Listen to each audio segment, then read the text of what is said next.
Right you can't say, because आज मतलब मोटे मोटे तौर पे स्टॉक मार्केट का बहुत जमी हुआ है। तो ऑलमोस्ट सारे इन्वेस्टर्स ने यही गाना गाया। मतलब इधर मार्केट बेयर मार्केट हो रहा है, भालुओं ने आतंक मचा रखा और मोदी जी गिर के जंगलों में घूम रहे और क्या फोटो खिंचवाया। ओ हो, पीछे बैकग्राउंड स्कोर को ध्यान से सुनना, समझ में आ जाएगा। बट याद है जो टाइम जब स्टॉक मार्केट ऊपर जा रहा था और गोदी मीडिया कपड़े फाड़ के चिल्ला रहा था, और इसका मूल्य अब 3.3 ट्रिलियन US डॉलर। सुबह शेयर बाजार सेंसेक्स 2000 अंकों के साथ खुला के, इसके अलावा और अब भारत का स्टॉक मार्केट दुनिया का 5वां सबसे बड़ा स्टॉक मार्केट बन गया है। लेकिन आज 30 सालों का रिकॉर्ड टूट गया, हालत बड़ी खराब है, कोई बात करने को तैयार नहीं है। माधवीपुरी बुश पर FIR हुई है guys, and she is directly involve with share market. आज उस पर बात को कुछ समझेंगे, गोदी मीडिया क्या कर रहा है और बताऊंगा। आज बहुत कुछ जानने को मिलेगा और साथ ही साथ एक चीज है काम की आपके लिए। Alright guys, Madhabi Puri Buch, yes, FIR on her. इस न्यूज को गोदी मीडिया ने वैसे ही इग्नोर कर दिया जैसे आप इस वक्त बैकग्राउंड डांसर को कर रहे हो। जो भी डैमेज करना था वो ऑलरेडी कर चुकी है, अब FIR कर रहे हो आफ्टर रेजिग्नेशन। अब इससे नुकसान क्या होगा? Try to understand that. हम पहले ही रो रहे हैं कि शेयर मार्केट इसलिए गिर रहा है कि फॉरेन इन्वेस्टर्स जा रहे हैं, वो अपना पैसा निकाल के चाइनीज मार्केट में लगा रहे हैं। अब जब ये न्यूज आती है कि सेबी की एक्स चीफ पर FIR हो रही है, तो इमेज क्या बनेगी? I mean, लिटरली एक तो कोड़, ऊपर से खुजली। This kind of a breaking news, share market इतनी बुरी तरह से गिर रहा है, 28 साल का गिरने का रिकॉर्ड तोड़ रहा है, आज फिर गिरा है और सेबी की एक्स चीफ के ऊपर FIR हो रही है। ये एक बहुत बड़ी न्यूज है, इस पर डिस्कशन होना चाहिए। विपक्ष वाले भी कितनी बार ये आवाज उठा चुके, लेकिन आपको गोदी मीडिया पे कुछ नहीं मिलेगा। आपको क्या मिला गोदी मीडिया पे उस दिन जब ये न्यूज आई थी, आपको मैं बता देता हूं। गोदी मीडिया का हाल तो पूछो मत। मतलब ये नविका का चैनल है, क्या गंदी लड़ाई हुई है यार, मैं हैरान हूं जी, परेशान हो गया हूं।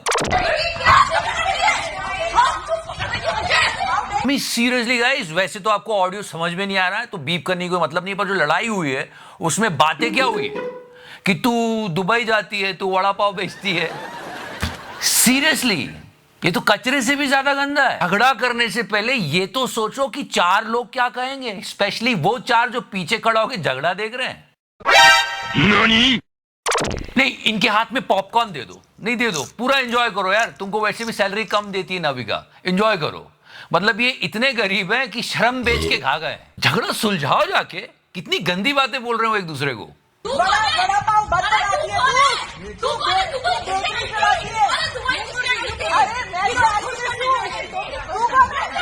और ये जो हमेशा फ्रेम में रही है,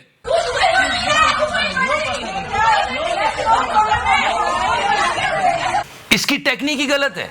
नो सीरियसली, हमारे देश का ये थंब रूल है, जब भी कोई चश्मा पहनने वाला या पहनने वाली की लड़ाई होती है तो सबसे पहले वो चश्मा हटाता है, साइड में रखता है, फिर लड़ता है। टेक्निक ही गलत है, ऐसे लड़ेगी।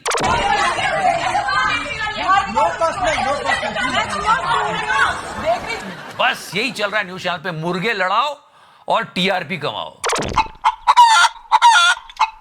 काम के मुद्दे गए भाड़ में। पर इसकी बेस्ट ऑब्जर्वेशन क्या है? क्या है सबसे बड़ी ऑब्जर्वेशन? ये है, ये आपको नहीं पता चला? ओ कम ऑन, आपको नहीं समझ में आ रहा है? Please connect the dots. अरे ऐसे याद आया, न मिलते हैं, न बैठते हैं, न बात करते हैं। ये यार नहीं रुकी, आर्गुमेंट बहुत आगे तक गई।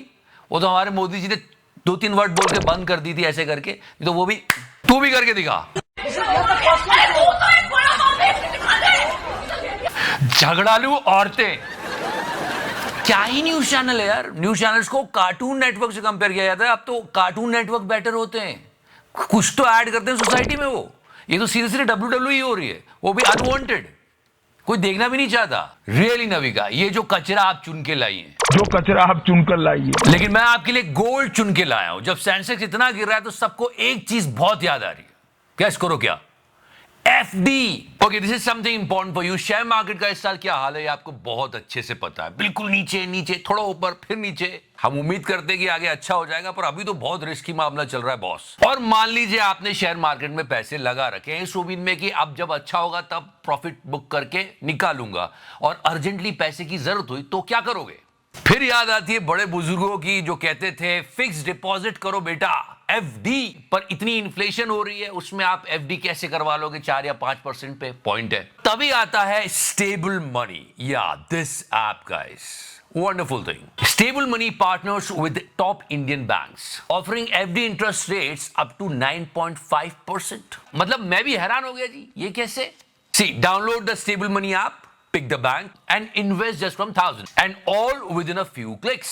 All plus some banks on the platform will offer you instant FD withdrawals. Every FD insured up to 5 lakh per bank by DICGC, no matter the bank size. So what else is left? Security plus high returns. Now is the right time to invest in long-term FDs and RDs, as RBI's repo rate cut may lead to lower interest rates soon. Lock in high rates now to stay worry-free. इसलिए बड़े बुजुर्ग कहते थे FD करो बेटा। Now let's come back to Madhabi Puri Buch. वैसे माधवीपुरी बुच की पूरी कहानी मैं आपको समझा देता हूं। एक जर्नलिस्ट ने कंप्लेंट फाइल की थी। ऐसा कहा जा रहा है कि उनका नाम सपन श्रीवास्तव है और वो डोंबिवली के रहने वाले हैं। उनकी कंप्लेन पर ये सारा काम हो रहा है। चलो कुछ जर्नलिस्ट तो है। और जो कंप्लेन थी वो ये थी कि सेबी ने एक फ्रॉड कंपनी को लिस्ट होने दिया, और जिससे इन्वेस्टर्स का नुकसान हुआ। और इन्वेस्टर्स का नुकसान तो आज भी बहुत हुआ, और ना जाने कब से हो रहा है और ना जाने कब तक होगा। पर एफआईआर तब हुई जब ये रिटायर हो गई। उसके बाद तो मतलब इनके रिटायर होने का वेट करें। वैसे ये पूरा मामला 1994 की लिस्टिंग का है। मुंबई की एक स्पेशल एंटी करप्शन कोर्ट ने इनके और 5 लोगों के खिलाफ एफआईआर दर्ज करने का आदेश दिया है, और इसके खिलाफ बीएसई, बॉम्बे स्टॉक एक्सचेंज और सेबी ने कोर्ट में जाने का फैसला किया है। और कोर्ट में और मामला कोर्ट में गया तो चिकारा संभाल ही लेता है, समझ रहे हैं। माधवीपुरी बुच इज कंसर्न, इनके नाम को लेके विपक्ष वाले ना जाने कब से हंगामा कर रहे हैं। खुद वीडियो बना के डाल रहे हैं, गोदी मीडिया कवर नहीं कर रहा है तो, कि इनका लिंक है अडानी के साथ। कभी कभी तो बोलते हैं मोदी जी को ब्लैकमेल करती है, फिर इनकी कंपनी भी है, और बहुत सारे एलिगेशंस हैं। बहुत सारी बातें बोलते हैं कि ये सेबी की चीफ होते हुए भी इनका पैसा लगा हुआ है कई कंपनीज में। बहुत सारी बातें हैं, पर एक बात जो सबसे ज्यादा चौंकाने वाली है ना, सेबी से इनको 2.5 करोड़ पर ईयर मिलता था, पर आईसीआईसीआई बैंक से इनको 16 करोड़ पर ईयर मिलता था रिटायरमेंट के बाद। ओके, बड़ा अच्छा रिटायरमेंट पैकेज है यार आईसीआईसीआई। फिर इन्वेस्टिगेशन हुई कि इतना कैसे रिटायरमेंट में दे रहे हो, तो बहुत सारी बातें विपक्ष ने पूछी है, पर आपको गोदी मीडिया पर नहीं मिलेगी। मतलब इतने सारे सवाल, इतने एलिगेशन है, लेकिन कोई बात नहीं, एकदम सीक्रेट रखा गया हर चीज को। उतना ही सीक्रेट जितना मोदी जी की डिग्री को। और इन सीक्रेसी की वजह से ही शायद आज स्टॉक मार्केट का यह हाल हो रहा है। And it's really sad to see. फिर बुरी तरह से गिरा, चढ़ा, फिर गिरा, कुछ संभल नहीं पाया बॉस। ब्लड बाथ, खूनी स्नान हो रहा था आज। इस पर डिस्कशन होना चाहिए। गोदी मीडिया ने नहीं किया, क्या किया आपको बताया, पर अभी भी बहुत सारे एक्सपर्ट्स बात कर रहे हैं जो हम capital gain tax foreign investor से लेते थे ना, उसकी वजह से बहुत सारे फॉरेन इन्वेस्टर्स गए। मतलब देश के लोगों से तो ले ही रहे, उनको तो कोड़े मार ही रहे हैं, लेकिन उनको थोड़ा कम कर देना था या फिर नहीं लेना चाहिए था। एक्सपर्ट्स का यह कहना है कि अगर हम नहीं भी लेते तो हम रिकवरी कर लेते, उसकी रिकवरी हम बाद में कर सकते थे। और कैपिटल गेन टैक्स की अगर बात की जाए तो हम चाइना से ज्यादा ले रहे थे। Yes, margin. तो बहुत सारे एक्सपर्ट्स का कहना है कि हम कम कर देते या नहीं लेते तो हमारे इन्वेस्टर्स इतनी तेजी से नहीं भाग रहे होते। हम इतनी सी बात समझ गए, इनको समझ में नहीं आ रही थी। फाइनेंस मिनिस्टर, उनकी एडवाइजर्स की बहुत बड़ी टीम होती है, उन्होंने ये नहीं सोचा होगा क्या? और उनको इतना तो पता होगा कि यार ये करने से ये होगा, तो किया क्यों? या फिर सब पता था फिर भी कर दिया? मार्जिन किसका? मार्जिन। या फिर कुछ समझ में नहीं आ रहा होगा। That's why we miss our old man. She said that I don't want to be Manmohan Singh. I do not expect finance minister to be like Dr. Manmohan Singh. Certainly, I also don't want to be like Dr. Manmohan Singh. पिछली बार तो मैंने 10% कहा था, अगर आप 5% भी हो जाते ना तो ये जो क्राइसिस अभी देश में आया है ना, नहीं आता, क्योंकि इन्होंने कई बार देश को क्राइसिस से बचाया था। हमने capital gain tax foreign investor से लिया और उसके बाद हमारा रुपया भी गिर रहा था, तो उनको दोनों तरफ से हिट पड़ रही थी। Obviously they will lead the market. बस तो घूम फिर के बात यही आती कि हमने सही पॉलिसीज बनाई होती, सही मार्जिन लिए होते, तो आज हम इस क्राइसिस में नहीं फंसते। तो मैडम आपको मनमोहन सिंह बन जाना चाहिए था, 5% ही बन जाती उनकी, तो ये बच जाते इस बार। आज भी मार्केट ने बहुत निराश किया लोगों को, और ये तो प्रॉब्लम चल ही रही है। इस वजह से रुपया और तेजी से गिर रहा है। आप जानते हो हम डॉलर्स दे के क्रूड ऑयल खरीदते हैं। अगर ये जो बड़े बड़े लोग बोल रहे हैं ना अभी तो 100 पहुंचेगा, 100 पहुंचेगा, जिस दिन 100 पहुंच गया ना पेट्रोल के दाम और बढ़ जाएंगे, चीजें और महंगी हो जाएगी, और जिनके बच्चे फॉरेन में पढ़ते हो तो रो देंगे। बहुत क्राइसिस है यार। All these things are happening and where is a prime minister, where is oh my god, what a great hat sir, क्या लग रहे हो।